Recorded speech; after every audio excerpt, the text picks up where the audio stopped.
ليس بيننا وبين أمانينا إلا دعوة مستجابة.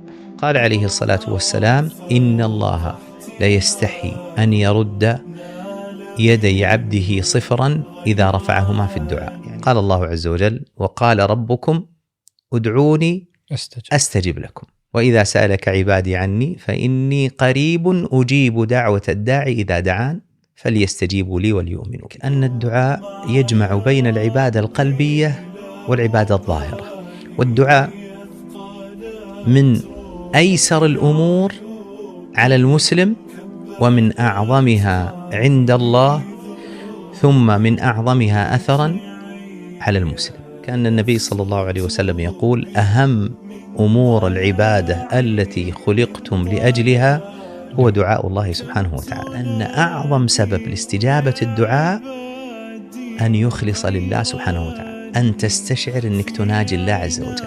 إيش معنى تناجي الله؟ يعني تكلم الله سبحانه وتعالى.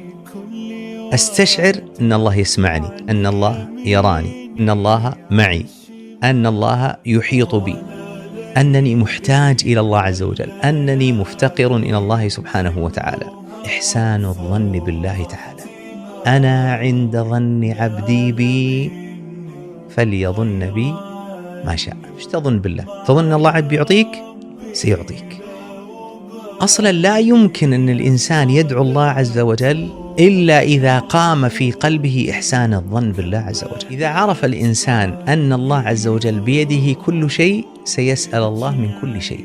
إن كانت حاجتك عظيمة فالله أعظم، وإن كانت حاجتك كبيرة فالله أكبر، وإن كانت حاجتك كثيرة فالله أغنى، وإن كنت لا تستحق لكن الله عز وجل لكرمه سيعطيك. أنت كيف دعيت؟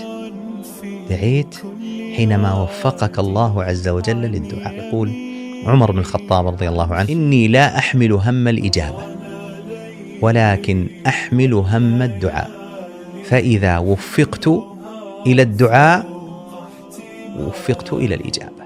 أعظم بوابة يدخل بها الداعي على الله الافتقار. دخل على الله من باب ماذا؟ الافتقار إلى الله. ربي إني لما أنزلت إلي من خير فقير. تعالوا شوف البركات. أيوب إذ نادى ربه، هنا يأتي الافتقار: أني مسني الضر وأنت أرحم الراحمين. ما الذي حدث؟ فاستجبنا له